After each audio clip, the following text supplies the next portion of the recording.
Ah oui. Papa, maman, chère, honorable, chère excellence, votre satisfaction est notre devoir. Voici la solution. L'Agence congolaise de prestations et services SARL, la solution rapide pour toute activité des transactions immobilières en République démocratique du Congo. Vente, achat, gestion, estimation, mise en location des biens meubles et immeubles, contactez-nous au +200. L'Agence congolaise de prestations et services SARL, la solution rapide pour toute activité des transactions immobilières en République démocratique du Congo. Vente, achat, gestion, estimation, mise en location des biens meubles et immeubles, contactez-nous au +243 85 27 79 630. Vous avez une parcelle à vendre, un terrain, une villa, une construction. Mbote libota na ngai mbote na biso awa biso nyonso tozomona déjà ndako type Onel, donc tozo comprendre que toza na commune ya Bandalungwa Bandal séparé awa toza na Bandal na quartier Sinkine Bandal Sinkine, donc moni type Onel ezali eza na deux portes lisusu ya na gauche, donc awa tola que ça porte à liboso lupango na biso dimension nango eza 9 mètres x 25 na Bandal Sinkine.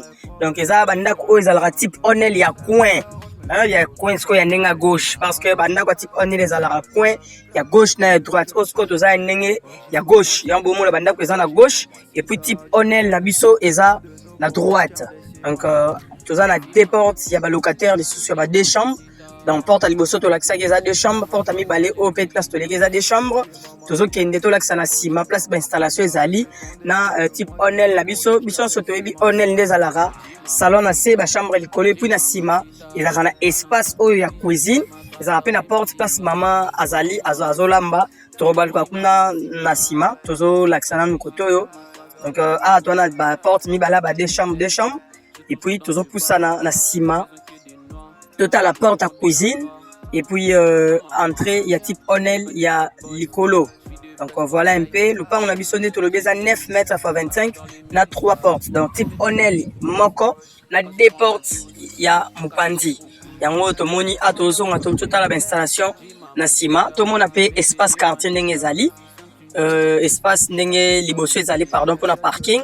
Donc place na parking yango yo wana todo mon option sur quartier ndenge ezali ndenge quartier eza propre option to ebi bandal ndenge ezala donc eza bandal o akota ba maite mais na lobi bien et to na bandal Sinkine, donc bandal Sinkine référence ezali ba côté kaka ya wenda Sinkine wana, donc pembeni wana o mona que lupango na biso eza wana, donc lupango na biso eza lupango ya coin ndeto lobaki ba bandi yango na prix ya $140,000 à discuter na bandeli.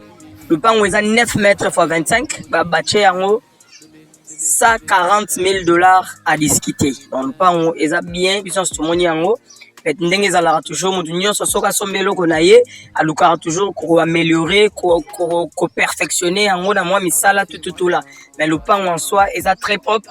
Le pan to moni ma eto ndaraté, to moni dans union so eza kitoko. Et puis espace ezali o eza ki okotika Onel otongi mupandi en étage. Donc voilà un peu wana to bima libanda to mona pe avenue na quartier a to bimi suko libanda, donc place to telemi a place le pango ezali place ba étage wana to mona liboso à 30 ou 40 mètres yango wana makadam eza wana. Donc pour na ba onyos ba kozala intéressé to bengani to évoluer na masolo visite négociation maramnio so tozali wana. Bonne chance à tout le monde, merci beaucoup.